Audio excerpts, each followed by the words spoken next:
Hello, everybody, and welcome to the Australian Institute of International Affairs here in New South Wales, and to our interns debate, which asks whether Australia should establish full diplomatic relations with the Taliban government in Afghanistan. 2 months ago, the Taliban regained control of Afghanistan. Evidence so far indicates a return to repression of women, minorities, journalists, and political opponents. The Taliban hope to gain international legitimacy. This debate asks how Australia should respond to the new reality in Afghanistan. Would engaging with the Taliban government support Australia's interests and help the people of Afghanistan? The first speaker for the affirmative case is Alex Russell-Brown, a fifth-year student at the University of Sydney, studying politics, international relations, and political economy. Over to you, Alex.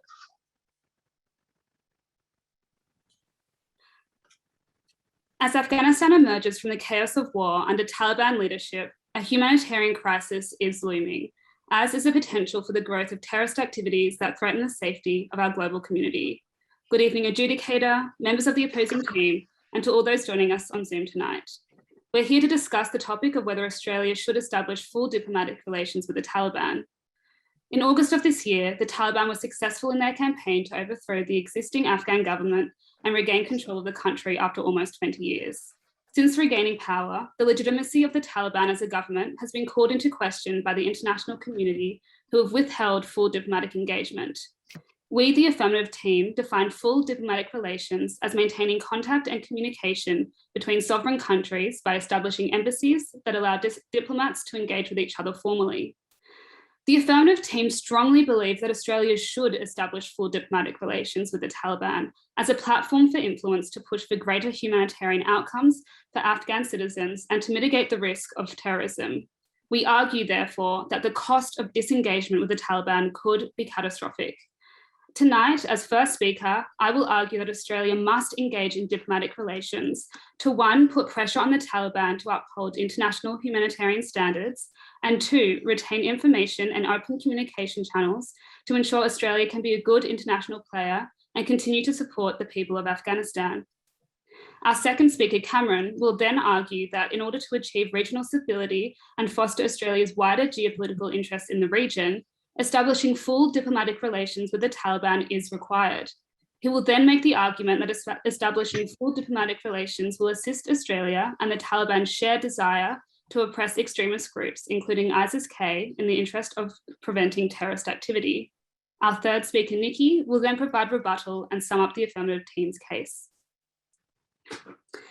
I would like to preface my argument by reiterating that though the affirmative team recognises the Taliban government presents significant concerns to the safety and livelihoods of its citizens, we argue that full diplomatic engagement is the best approach to help mitigate this situation. Given the current lack of an alternate Afghan government after the previous one completely disbanded and fled the country, as the group taking responsibility for the national affairs of Afghanistan, Australia needs to establish full diplomatic engagement with the Taliban as an essential lever for change.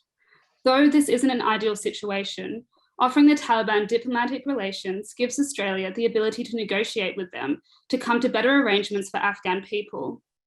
As a country whose economy is extremely fragile and heavily dependent on international aid, the Taliban realise that to make a government and run a country, they need international diplomatic engagement. In fact, a nation is considered aid dependent when 10% or more of its GDP comes from foreign aid.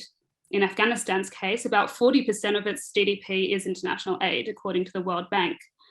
Australia, therefore, would certainly have the power in these negotiations to push them to form an inclusive government, respect human rights, continue to allow evacuations from Kabul, and prevent Afghanistan from becoming a safe haven for terrorism. Their need for international engagement makes it an important bargaining chip for Australia to put pressure on them to uphold these demands. Additionally, recognition will assist in holding a new government to international obligations by avoiding any confusion as to whether core international human rights obligations apply to the Taliban-led government and make them liable for upholding a host of other bilateral and multilateral treaty obligations. Furthermore, we, the affirmative, strongly believe diplomatic sanctions to be counterintuitive given their long history of failure. The case against diplomatic disengagement is well demonstrated through a review of the impact of US policies involving diplomatic sanctions and isolation-based strategies towards Sudan from the 1990s in response to concerns of increased terrorism in the country. During this period of disengagement, the US made little progress towards reducing terrorism or ending the ongoing civil war in Sudan. Al-Qaeda became increasingly entrenched in Sudan, as did other terrorist groups. Also notable during this period were the attempted assassinations of the Egyptian president in Ethiopia, with suspects linked to Sudan, and of Kofa Black, the chief of the CIA station in Khartoum. In response to growing concerns of terrorism, further economic and diplomatic sanctions were passed by the UN to pressure Sudan on terrorism-related demands. But again, such sanctions yielded no real results. The case of Sudan poignantly exemplifies that the threat of isolating a rogue country with terrorist links and demonstrates that not only did it inhibit the US's progress in counter-terrorism, but it also considerably slowed the progress on humanitarian concerns. Using the example of the impact of US disengagement with Sudan, I will segue onto my next point. Not establishing full diplomatic relations is bound to result in a dramatic loss of critical information and the opportunity for communication, which is essential to crafting effective Australian foreign policy. Prior to retracting diplomatic relations with Sudan, embassy political reporting had played a crucial role for the US in gaining insight into Sudanese government and tracking terrorist groups. The reduction in personnel left the embassy ill-equipped to handle its mission in Sudan. Namely, it lost its ability to collect information on terrorist organizations and Sudanese leadership. Thus, potentially valuable information and influence over Al-Qaeda was lost in Sudan. If this were to be repeated today in Afghanistan, this could lead to catastrophic global repercussions, as communication and intelligence regarding any potential terrorist activities would go undetected. Furthermore, without establishing diplomatic relations with the Taliban, the Australian government will be unable to undergo evidence-gathering activities stemming from the Boreham report that uncovered a number of unlawful killings and abuse by Australian special forces in Afghanistan. As time goes on, if diplomatic relations aren't established, momentum will naturally wane for the investigation as Afghan witnesses become increasingly unreachable, compromising the ability to gather tangible evidence for criminal prosecutions. Without pursuing justice for Afghan victims of Australian war crimes is to go against the rule of law and human rights of all people, which is a core tenet of our modern democracy. Seeking justice is an instrumental part of protecting those rights. Therefore, by advocating for a refusal of diplomatic relations with the Taliban, the negative team closes the door to further investigation on human rights violations of Australian soldiers in Afghanistan. To conclude, despite being politically popular and normatively satisfying, remaining diplomatically disengaged with a problem state such as Afghanistan under the Taliban may pose both short and long-term losses to Australia and indeed the world in losing its ability to effectively pursue coercive strategies to encourage them to be more moderate and significantly reducing communication and information channels that form an essential element of effective foreign policy. These channels are particularly important as an earpiece for terrorist activity and from a justice perspective in the context of the investigation into the war crimes of Australians in Afghanistan. Thank you. Thank you, Alex. The first speaker for the negative is Isabel Freudenstein, a fourth-year student at the University of Sydney, majoring in international relations, politics and history, currently in her honours year. Isabel.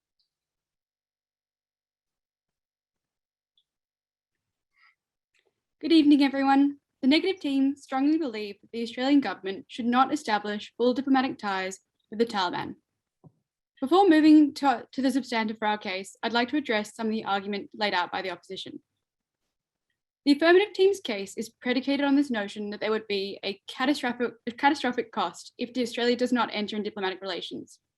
We on the negative team frankly disagree with this premise, as legitimising a gender apartheid is at a greater cost to Australian integrity and reputation in the international community.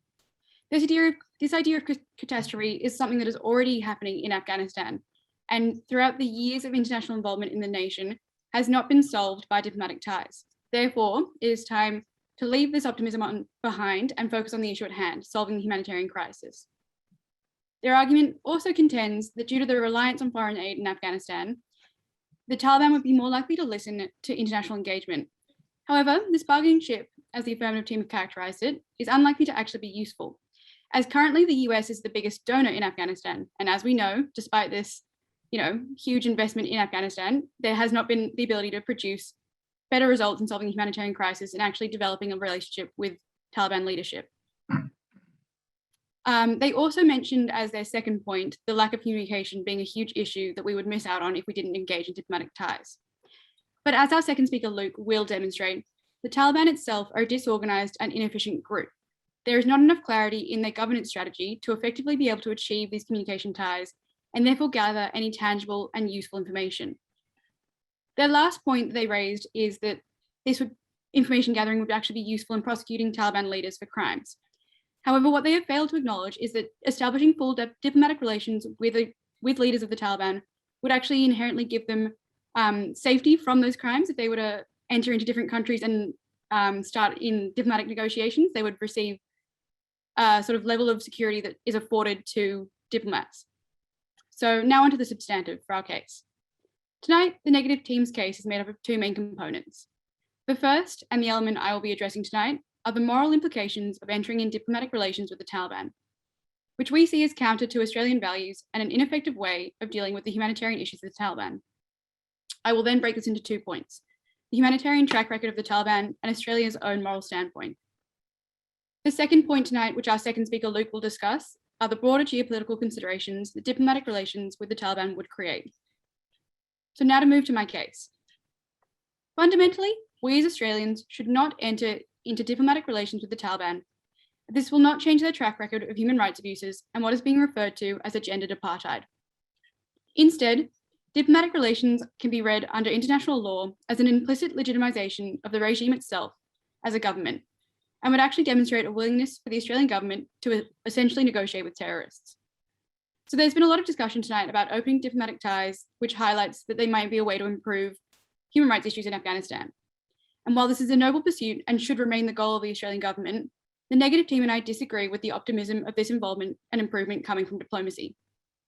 This is not to say that humanitarian crisis in Afghanistan should go untended to, but humanitarian organizations like UNICEF have the ability to work within Afghanistan and have been doing so for years. There has been no suggestion by the Taliban leadership that this will be prevented, and therefore diplomacy is not the most efficient way or efficient avenue for getting aid into the country. There are also avenues for governments to provide humanitarian aid to the people of Afghanistan rather than through the Taliban. So this is the direct way that the US government remains firm on taking. Diplomatic relations with the Taliban are unlikely to change their regime, and instead will play right into their hands as it offers their leaders the ability to travel freely without prosecution for crimes, immunity from those said crimes, and an opportunity to form global connections and global networks without risk. Since taking power in August, the Taliban have reintroduced male chaperones as a requirement for women leaving the home. They have reintroduced public beatings. They have a cabinet without a single woman in it, and barred women from attending formal education over the age of 12. These changes do not represent values that Australia supports, and equally are not something that the Taliban seem willing to change their position on. In previous peace negotiations, the Taliban seemed willing to make concessions on links to Al-Qaeda, but from their perspectives consider these actions as protecting women's virtue, and therefore will be unwilling to change the fundamental tenets of their regime. So now to move to my second point, which is the standpoint of the Australian government and their moral obligations. To address this, I think it is important to consider that diplomatic relations again are read as an implicit recognition and legitimization of the regime as the government of Afghanistan. This would break with historical precedent where in 2001, they were never formally recognized and today remain labeled as an insurgency, not a government. This would mean Australia was one of the very few countries to actually recognize the Taliban, something even their greatest ally, Pakistan, has not yet done. This isolates Australia and the Australian government on both a moral and political level, and is disadvantageous to the ultimate goal of improving the humanitarian issue in Afghanistan. There is, however, historical precedent for Australia to halt diplomatic relations with nations that are seen to promote human rights abuses, such as in February of this year, the Australian government ended ties with Myanmar's military following the rising death toll from the coup in February. Not entering in diplomatic relations with the Taliban is therefore the only logical standpoint for our government. It is also the responsibility of the Australian government in this setting to recognise that diplomatic relations have the potential to cause more harm than good. The concern here is with the future of the people of Afghanistan and their safety within the nation. There has been no debate from the affirmative team as to that goal. So Australia here has an important role to listen to the people of Afghanistan. Over 24 former Afghanistan diplomats released a statement asking countries not to validate the Taliban's suppressive regime, and Australia has no strategic benefit from these relations. UN Secretary General Antonio Guterres has also described diplomatic relations as the only leverage that exists over the Taliban. So if the Australian government was to enter into diplomatic relations, the Taliban would actually see this as a victory, rather than an opportunity to work bilaterally. Diplomatic relations should be a two-way street, in which both parties are able to fulfill their aims and political goals. In this context, not only would the Australian government stand to gain nothing, their losses would be greater than the Taliban's willingness to change. We would not be protecting the rights of the people of Afghanistan. In this setting, it would be seen as a betrayal of the Afghanistan people for a government like Australia, who is not at risk of a high influx of refugees like the EU, and not at risk of strain domestically like Afghanistan's neighbours, and has no strategic gain to engage in diplomatic relations with the Taliban. Significantly, there is a large number of Afghanistan diaspora living here within Australia and making up an important part of the multicultural fabric of the country. After being let down by the Australian government in their reluctant response to the immediate crisis and taking very few refugees into the country, establishing diplomatic ties would be a failure of the Australian government's duty to their own citizens who care about the people of Afghanistan. Particularly in the lead up to a federal election next year, the Australian government should promote the values of the Australian people and advocate for human rights protection in the most efficient way possible. The Australian government, therefore, should meet the expectations of the people of our country and of Afghanistan in maintaining their moral standpoint. The Australian government have promised a lot to the people of Afghanistan over their 52-year bilateral relationship. However, these promises will not be kept if the government engages in full diplomatic ties with the Taliban. The Australian government's last statement described the pride of Australia in helping improve the rights and livelihoods of women and girls. This pride would quickly be turned into a blot on the resume of the Australian government and a failure to adequately protect their responsibility to the people of Afghanistan. Thank you. Thank you, Isabel. The second speaker for the affirmative is Cameron Smith, a recent honours graduate in History and International Relations at the University of Wollongong and currently an electoral officer at the Australian Parliament. Over to you, Cameron. Good evening. Before I begin my main arguments, I would like to highlight some flaws in the opposing team's argument. They argue that Australia should not develop full diplomatic relations because of inhumane treatment of Afghan citizens and their history of human rights abuses. Yet, it has been shown time and time again that disengagement leads to worse policy outcomes and, importantly, worse human rights outcomes in the country, whether it be in Sudan, Somalia, or Afghanistan historically. The opposing team would lead us without proper diplomatic relations with a very governing entity that currently controls the country and the future of the Afghan people. The reality is the Taliban hold the country, and there is no other viable option to overthrow them unless Australia and Western actors seek military action. Australia has to accept the pragmatic reality that we need to speak to the administrators of the country if we want to achieve the best policy and humanitarian outcomes, something that Australia would be handicapped to achieve with the opposing team's position. On the negative team's position that the humanitarian crisis in Afghanistan can be solved by working with NGOs in the country, we argue that this aid will be less effective because will be unable to effectively distribute large aid to the country. I will also note that DFAT does not designate the Taliban as a terrorist organization. Now I will move into my wider argument.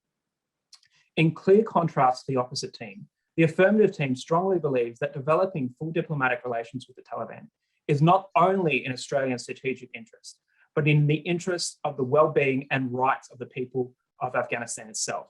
Though cooperation is in many ways a bitter pill to swallow, Australia and the Taliban share common goals, including feeding the population, oppressing ISIS-K, and ensuring Afghanistan does not become a failed state.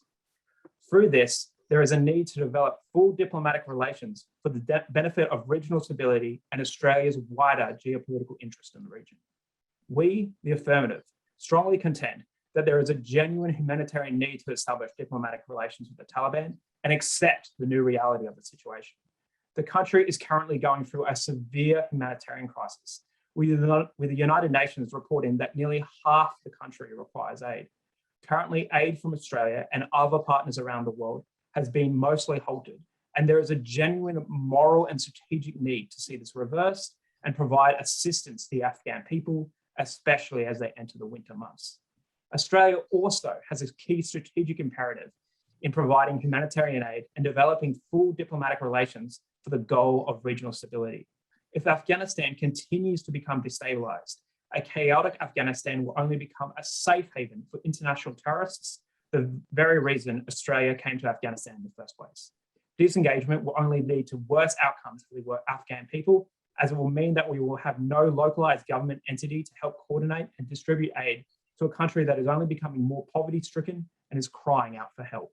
Australia and its Western partners should not make the mistakes made in the 1990s in the wake of the Soviet war in Afghanistan. Insufficient attention was paid to the developing terrorist threat in the country, and Russia disengaged from the relationship, leaving the region and the world vulnerable to transnational terrorism that spawned the September 11 attacks. While the Afghan government institutions do have deficiencies and suffer from corruption, they do essentially work. And it is very unlikely that Australia can provide large-scale humanitarian assistance without full diplomatic relations with the Taliban government. In this, it is clear that Australia's engagement with the Taliban is necessary. By accepting the new reality of the situation and dealing with the Taliban, we can send far more targeted aid that positively impacts Afghan citizens and benefits Australian interests.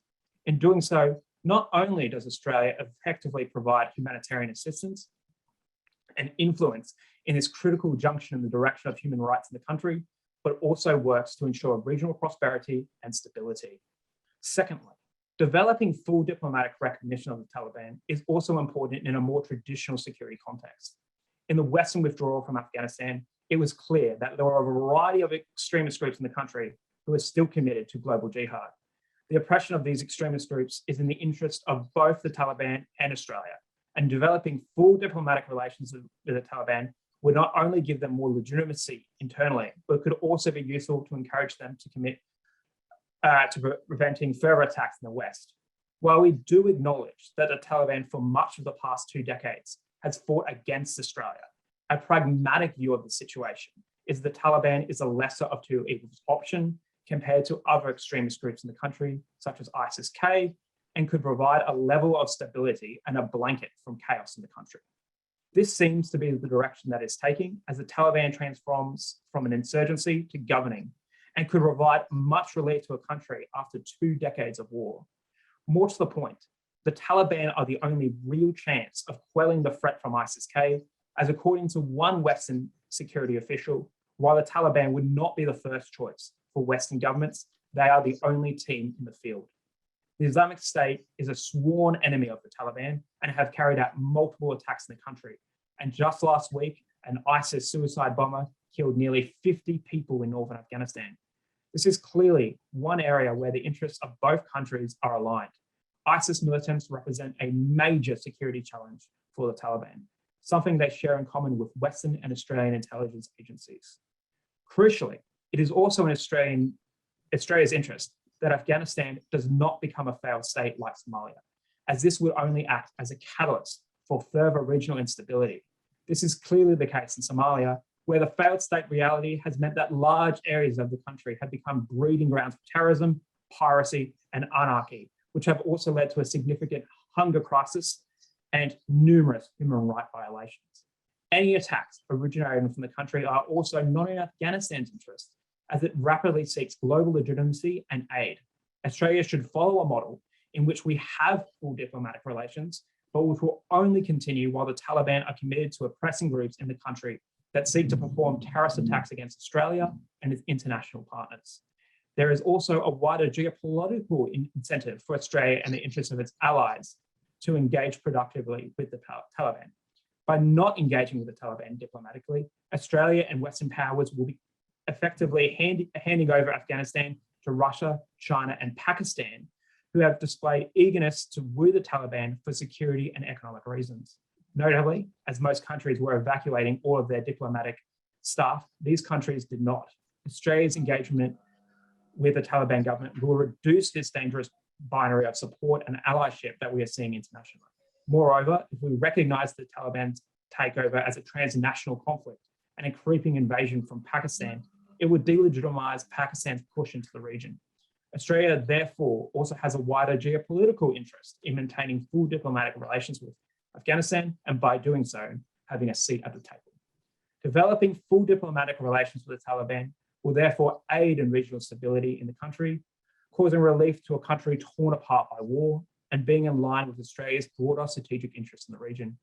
It will help in sending targeted aid to Afghan citizens, ensuring that we are using the significant amount of aid Australia has offered the country, about 100 million to be spent till 2024, to its best use. It will also contribute to the Taliban's efforts to suppress terrorist elements in the country that seek to attack the West and provide the legitimacy to the lesser of two evils option. Overall, this will aid in leading to a more stable Afghanistan, and given the risks of mass migration, terrorism, and a resurgent narcotics trade is strongly within Australia's interests. Thank you. Thanks, Cameron. The second speaker for the negative is Luke Goldman, a government and international relations student at the University of Sydney who currently works at a consulting firm focusing on trade and international security. Luke. Thanks, Ian. Morally compromised and strategically unsound. Good evening, Chair, ladies and gentlemen. The negative team's position this evening is not one of accept the new reality as our friends in the affirmative wish to portray. Rather, I will argue against this topic on the basis that the Taliban's legitimacy is questionable domestically and internationally, and that establishing full diplomatic relations would represent a strategic anomaly for Australia. The affirmative team has put forward the view that Australia should establish full diplomatic relations with the Taliban to assist with the looming humanitarian crisis. As Isabel detailed for the negative case, a strong moral approach should be central to Australia's policy. However, foreign aid is not predicated on holding diplomatic ties, and Australia has indicated a strong commitment to returning its own citizens and taking in thousands of refugees, despite currently not having an embassy presence. Indeed, in other international examples, including Syria, aid has been given where possible through other networks of nations, including through Turkey and Europe, and we have been able to assist those refugee camps that have been set up in areas that are out of reach and potentially safer from militant Taliban groups, Taliban-linked groups. Indeed, much of the affirmative team's argument rests on the notion that we need to accept this new reality. But this is a defeatist mentality that ignores the rights of women. All of this is sounding, this ignores the status quo and the lived experience of the Afghan people. A pragmatist view is not going to achieve better results for the people. It plays right into the Taliban hands, who simply, as the Taliban have noted, as the Taliban have indicated through their media-savvy planning, they are looking for international recognition. But the true test will come when international audiences are looking at other arenas. Will they continue to uphold what they have said? Based on past performance, we believe not. The affirmative team has also noted that the Taliban recognises they need international recognition and therefore are more likely to engage with goodwill. But the Taliban are not trustworthy, and by all expert accounts will say and do what they need to improve their own agenda. Indeed, our AIIA New South Wales event last week saw Professor Theo Farrell, who has studied and had dialogue with the Taliban, predict they won't become more moderate due to their fundamental belief that protecting women's virtue equates to protecting women's rights. This comes despite some rumoured assurances that women will feature in the Afghan cabinet from the Taliban. Australia must look beyond the current media-savvy Taliban. Further, the affirmative team has contended that diplomatic relations are the means through which Australia can gain information and continue to assert influence. However, as the affirmative team noted, Australia currently has war crimes allegation being assessed under the Boreham report. But the Taliban have communicated that that they're extreme displeased with the fact that foreign nations took control of Afghan land for such a long period of time. Would the Taliban even want to establish meaningful diplomatic relations? Would they really allow Australians to actively, independently investigate? Or would the Taliban simply want to manufacture artificial ties to give them a facade of legitimacy? While the affirmative team have also spoken to the shared counter-terrorism interest of Australia and the Taliban, the reality is the Taliban still wields the potential to backchannel with other terrorist groups beyond ISIS-K, many such groups that have links to Pakistan and will not be countered simply through establishing diplomatic ties with the Taliban. Indeed, finally, the affirmative team also noted that Australia can leverage full diplomatic relations to challenge the roles of Russia and China. But Russia has indicated that they're going to take a very cautious approach with the Taliban, still considering them in many ways a terrorist organization. And according to Dr. Roger Shanahan from the Lowy Institute, China is already learning from the US experience before they invest too heavily. Now, returning to our team's case. Given the Taliban remain an unorganized grouping, still struggling to form a clear government, the path to establishing full in-person diplomatic relations would be very unclear, laden with no guarantee of reciprocated goodwill. While the Taliban were able to swiftly gain control of territory following the power vacuum left by the coalition withdrawal and the weak Ghani government, forging a coherent operational government is a separate matter, one that thus far has proved challenging. With regional militias and warlords still wielding notable influence, and in some instances being relied upon by the Taliban to enforce its agenda, there are numerous stakeholders with the ongoing potential to complicate any Taliban legitimacy. A further issue here is the geographical division in the Taliban leadership, with many policymakers based in Qatar rather than Afghanistan. This has already proven to be a source of instability, with reported miscommunications between levels and leadership levels and militias on the ground, resulting in chaos for those trying to get to the airport during the coalition evacuation only 2 months ago. Amidst such uncertainty, Australia would not be able to rely on the outcomes of any diplomatic dialogue, let alone risk establishing a full diplomatic presence in a country with such volatile leadership. In addition to these domestic issues obstructing the potential for meaningful engagement with the Taliban, they have long been considered an untrustworthy international pariah, desiring legitimacy but unable to get it. Last time they were in power, only 3 nations recognized them as a government: Pakistan, Saudi Arabia, and the UAE. While there is a distinction between diplomatic ties and governmental recognition, since the Taliban took control, these states have not reverted to their past position, revealing an ongoing regional concern surrounding the Taliban. Russia thus far, a country that is, well, not immune from trying to embarrass the US in foreign policy issues, has also indicated they will take a cautious approach to the Taliban. Perhaps a consideration of these states is that the Taliban struggled to govern when they were last in power.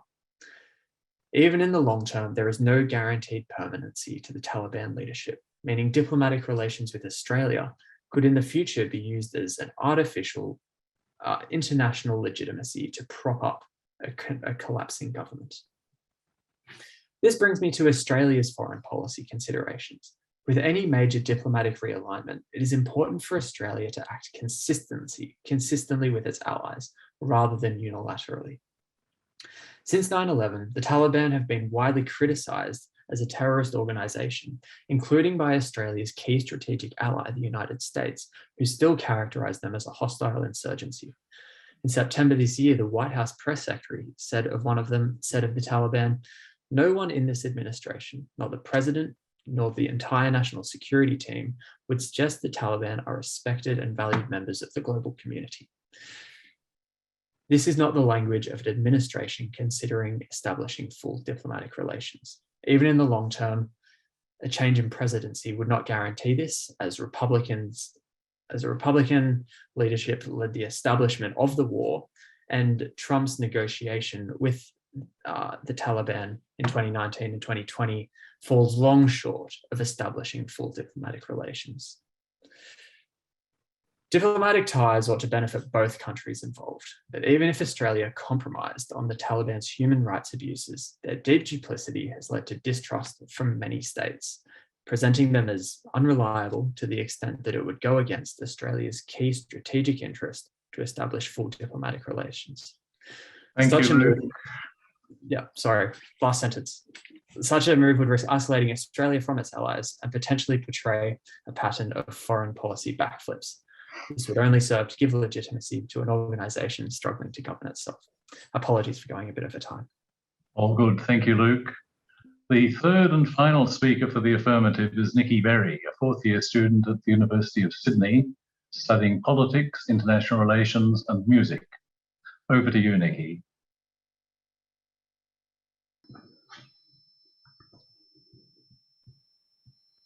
Both speakers on the negative team have argued that Australia is legitimising a gender apartheid and that we should leave behind our optimistic approach.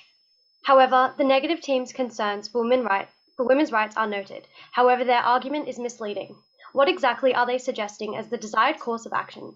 Do they believe that disengagement will magically liberate the Afghan people and increase civil liberties? Or perhaps that the lack of international recognition will force the Taliban to reconsider their policies for women? Given that the Taliban has always refuted Western ideals and their policies are informed by their commitment to Sharia law, no amount or lack of international recognition will change this. Thus, the negative's argument holds little weight. If we believe these fallacies, we are refusing to accept the reality that the Taliban is in control in Afghanistan, and legitimate or otherwise, they must be the ones that we engage with. The first speaker, Isabel, also asserted that engagement with the Taliban would do more harm than good, yet she failed to present a viable alternative. This is our only option for leverage. She also stated that diplomacy needs to be a two-way street, and that the negative team would have us believe that there is no advantage presented to Australia in engaging diplomatically. However, as discussed by the affirmative first speaker, the Brereton report is a key reason why Australia needs to be able to engage with the Taliban. As it is, investigators are struggling to gather evidence required for prosecution or otherwise, and refusing to engage with the Taliban as a government will only make this task harder. The continuation of this investigation hinges on the countries being able to communicate with each other. Furthermore, if we engage, the mutual benefits are clear, through the Taliban gaining further international legitimacy as leaders of Afghanistan, and Australia keeping their ear to the ground while being connected to government institutions within the country. This is beneficial for keeping open communication channels, gathering intelligence, and more directly helping the Afghan people.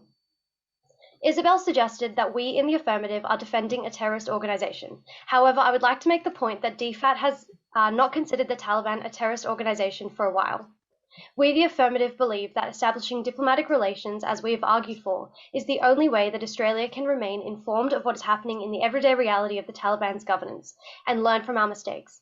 Alternatively, disengagement with the Taliban, as the negative team would have it, does absolutely nothing to deter terrorism in the country or across the region. On the point of recognition and the example of Pakistan, raised by the first speaker, we say that recognition does not indicate stance.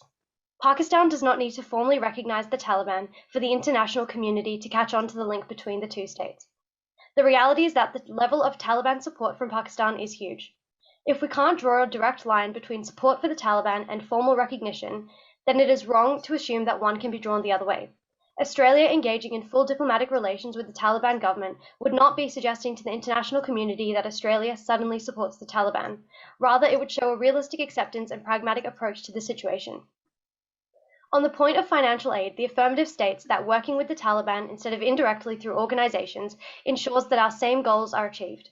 Australia will be able to send more targeted aid to best help the people of Afghanistan.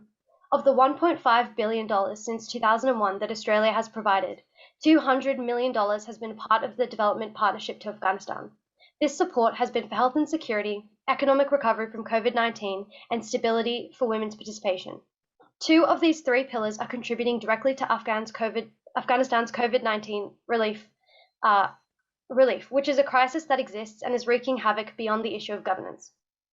The second speaker, Luke, says that we should not engage with the Taliban as they are untrustworthy and advocate for their own interests. But of course, diplomatic teams do their due diligence, and every country will always advocate for their own interests.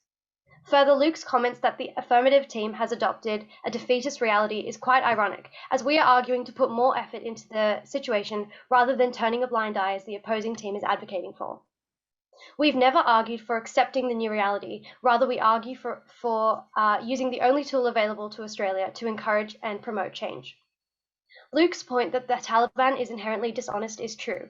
However, recognition of the Taliban does not correlate to condoning the Taliban's behaviour. While the affirmative team argues for diplomatic relations to be established, we do not expect Australia to watch silently from the sidelines. Engagement with another country does not bar Australia from criticising their laws or policies. Australia has been vocal about human rights crises in Yemen, Myanmar, and China. I can continue. All of these countries we engage with diplomatically. Australia has already made statements condemning the Taliban's government and would continue to do so despite having relations. So the negative team cannot argue that there is a link between engagement and acceptance of a country's values. That is not at all the point of healthy international relations. Luke says that there are still numerous warlords and extremist groups present in Afghanistan. However, the Taliban are the lesser of the two evils.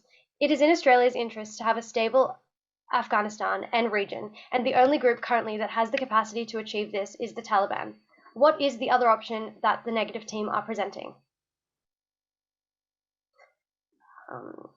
So moving on to the summary of my team's arguments tonight. The affirmative team has argued for full diplomatic relations with the Taliban to provide leverage in encouraging greater humanitarian outcomes for the Afghan people and mitigating the risk of terrorism. Australia has been involved in the conflict for 20 long years, and the current situation in Afghanistan is a direct result of this commitment. Our obligation to Afghanistan must be founded on moral grounds, and we cannot turn our backs on Afghan citizens because of the events that have transpired. Tonight, the affirmative opened by arguing the necessity for engagement with the Taliban to both pressure them in upholding international humanitarian standards and confine extremist activity. Our first speaker, Alex, argued strongly against diplomatic disengagement to ensure Australia can effectively support the people of Afghanistan and gain on-the-ground security information. Secondly, she argued for the continuation of as many communication and information channels as possible. Providing the case study of Sudan, Alex argued that it is more dangerous to leave a country isolated or treat it as rogue. Our second speaker, Cameron, argued for establishing full diplomatic relations with the Taliban to achieve regional stability and foster Australia's wider geopolitical interests. He argued that Australia should focus on our shared goals with the Taliban to gain the best possible humanitarian outcomes, and that the Taliban could provide regional stability. This will allow regional stability and ensure that aid to the country is received appropriately. Secondly, he addressed more traditional security concerns, arguing that engagement with the Taliban could work to combat global jihadist movements. To conclude my address tonight, I would like to reaffirm that we, the affirmative, are not ignorant in arguing for diplomatic relations with the Taliban. We know that they are running a fundamentalist, backward-thinking, dangerous regime. But having diplomatic relations is a doorway into the everyday reality of the state, and it is the only option that will allow Australia to continue supporting the people of Afghanistan. Engagement poses no immediate risk to Australia and will allow the Taliban to be held to account. The arguments presented by the negative team tonight are speculative at best and would require abandoning the Afghan people. By choosing to disengage, the negative team risks further destabilizing the region as well as the lives of millions of Afghan citizens. The affirmative team rejects this. We need to be humane in our response. We need to engage. Thank you. Thank you, Nikki. The third speaker for the negative and our final speaker for the evening is Grace Bowie. Grace is a communications and media studies and international relations student at the University of Wollongong. Grace. Good evening. I would like to thank you, the opposing team, for the arguments, but my team and I would like to disagree. Before presenting our rebuttals at the final speaker, I will quickly wrap up the main arguments of my team. So the main point of our team is that it is morally conflicting and strategically unwise for Australia to establish diplomatic relations with the Taliban. So the first argument made by Isabel is that diplomatic relations with the Taliban only put Australia and Australian values at a morally conflicted position, despite the hope that diplomatic inclusion can force the Taliban to respect human rights in exchange for all the support from the international community. The Taliban's track record of human rights abuse will not be changed that easily. Full diplomatic relations can imply that Australia supports the terrorists rather than trying to help the Afghanistan people. Looking at the efforts of many international organizations in providing Afghanistan with humanitarian aid over the year, we can see that nothing have much changed regarding their rudeness and inhumanity behavior of their Taliban. There's also no sign that the behavior will be changed considering the current situation with the women abuse after the Taliban took power in August 2021. Furthermore, Australia needs to take the well-being and safety of the Afghanistan diaspora into consideration after being reluctant to accept more refugees into the country. Establishing full diplomatic ties with the Taliban only raised the question about what responsibility Australia must take over to ensure the rights of their people in general and the Afghanistan community in the country in particular. Moving to the second argument, Look argues that Taliban is simply untrustworthy. The Taliban said that they want good relations, good economy, good trading, good diplomacy, but it is unclear what the Taliban means good and how they want to establish meaningful relations with countries like Australia, considering the disparity between their words and actions. It's all about what they want and the expectation that the international community in general and Australia in particular need to respond to and respect, but not what they can contribute to the global values, particularly human rights and world peace. And I should also note that they think about humanitarian aid. So they say that they want to present themselves as a responsible actor, but it seems that they want to rely on humanitarian aid for the economy, which is not a good thing for Australia, since Australia has been questioned by the Pacific Islands and other aid recipients about our sincerity in giving aid and building sustainable economy for their countries. Indeed, the Taliban has shown no signs as a reliable and responsible actor. The Taliban is an unorganized group with volatile leadership. Seeing how quickly and easily the Taliban turned against their words with their US, our great and powerful ally, despite their promise, made us question their commitments to other countries. Diplomatic relations with the Taliban will affect Australia's diplomatic standing in the world, since it will affect the relations between Australia and many other countries, especially with the allies. Australia has gone so far to reach out and engage with the world, and relations with the Taliban can risk their efforts. Australia needs to be consistent with its approach to Afghanistan over the years and stand with its allies in dealing with the Taliban to uphold our values and ethics. Moving to the rebuttals, our team disagrees with the other team that the Taliban will change and keep their promise to receive international support, considering that their economy is heavily relied on aid. However, as our team has argued so far, the Taliban has not shown any signs of willingness to enter meaningful diplomatic relations with other countries. Since they seized control on 15 August 2021, they have asked women to stay away from work and studies. The Taliban even suppressed the women peaceful marching when they asked for their rights, with many women being beaten and whipped.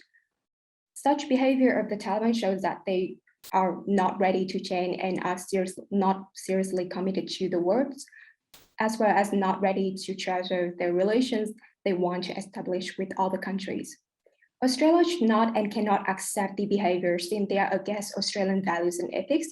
As Isabel has pointed out, entering into a diplomatic relations with the Taliban will imply that Australia is supporting for such behavior, and that will tarnish Australian image and reputation. Second, we disagree with the other team that the diplomatic ties with the Taliban can help Australia to support the Afghanistan people through aid and display Australia's role as a responsible actor. While this may sound that their diplomatic ties benefit Australia, it's actually do more harm than good. Australia has been questioned a lot about the allocation of aid as well as the commitment to sustainable development and security in the Pacific Island countries already. It is important for Australia to express how aid should be given, and it is doubtful whether aid given to the Taliban can help the Afghanistan people, considering how volatile the Taliban leadership is. As pointed out by our second speaker, Luke, Furthermore, despite the Taliban's promise to build a good economy, it is doubtful whether they will rely on opium again to fuel the economy, considering their untrustworthy behavior regarding women's rights and towards the US. It is very unlikely that the Taliban will not resort to opium instead of building relations with Australia to receive aid to recover the economy of Afghanistan. Third, we disagree that Australia needs to engage with the Taliban as a government so they can change. It's not a fallacy that this engagement with the international community will not make the Taliban change in the better way. Take the case of Vietnam, for example. Many countries, including Australia, did not establish diplomatic ties or normalize relations with Vietnam until 1986, long after 1975, when the country actually reunified. When the country, in 1986, the country had economic reform. The country had changed from a centralized economy to a market open economy. This has led to a foreign policy of multilateralization and diversification instead of opening up only to the Soviet Union and other countries that share similar ideology. Since then, as Vietnam has shown signs of respecting human rights and women's rights, the country has successfully integrated into the international community. While a chance for diplomatic channel opening to the Taliban in the future can be possible, it should not be now. Australia should take cautions in facilitating relationship with the Taliban only when the Taliban shows expressions that they want to have a meaningful diplomatic relations with Australia. That's the reports from my team. Thank you. Thank you, Grace. While we stand by for the adjudication, can I recommend our next Zoom event in 2 weeks' time on Tuesday, the 26th of October? Susan Park, Professor of Global Governance at the University of Sydney, will speak in advance of the Glasgow Climate Change Conference, asking whether international agreements can prevent climate change catastrophe. Do join us for that event. Next week, we'll be issuing a new edition of columns from Glover Cottages, in which our counsellors and interns recommend readings and broadcasts on international issues. But for now, it's over to Kevin Boreham, who will adjudicate this debate. After practicing as solicitor, Mr. Boreham taught international law for 18 years at the Australian National University. His first career had been in the Australian Department of Foreign Affairs. Kevin, over to you. Oh, thank you, Ian. And thank you to both teams for a very effective discussion of the issues that are involved in the question of whether Australia should establish diplomatic relations with the Taliban regime in Afghanistan. I thought that both sides did a very sound job of setting out their principal arguments. The affirmative, I thought, made a substantial case for a pragmatic approach based on the fact that we have to deal with the Taliban as the only effective government of Afghanistan, and also arguing that we can't afford to make see Afghanistan become a failed state, and that the alternative to the Taliban of ISK will be far more of a threat to Australia. And therefore, this is another sound argument for Australia to engage with the Taliban. And I thought that the affirmative did quite a good job of sustaining this argument in terms of pragmatism, dealing with the reality on the ground, and pursuing Australian objectives of possibly mitigating Taliban behaviour by engaging with the Taliban rather than refusing to do so. And I thought that the affirmative sustained those points quite consistently and effectively. On the other hand, the negative made I thought, a well-conceived central point that recognising that establishing diplomatic relations with the Taliban regime would mean Australia that was morally compromised and strategically unwise. And also did quite an effective job of arguing that the Taliban haven't changed, that they can't be trusted, that everything they've done since they took power, as distinct from what they've said, has shown that they oppose human rights, oppose the rights of women in particular, and therefore Australia should not go down the track of treating with the Taliban regime, which is so repugnant to Australian values and shows no signs of being willing to change their ways. So I thought those two arguments were set up quite effectively. I thought on the whole that the affirmative did a slightly better job of sustaining a consistent line of argument based on pragmatism and this line of what is the alternative. And although I thought the negative made some very substantial points, they did not do quite as good a job of sustaining a consistent line. In particular, I thought that the negative should have probably done more to engage with the argument about Afghanistan not being a failed state and the issue of the threat of ISK. So although I was attracted to both sides, and I thought both sides did an excellent job of putting the arguments pro and con the proposition, I thought that on the whole, the affirmative sustained an effective through line of argument, came back to the central points that they were going to make, as well as rebutting the negative case.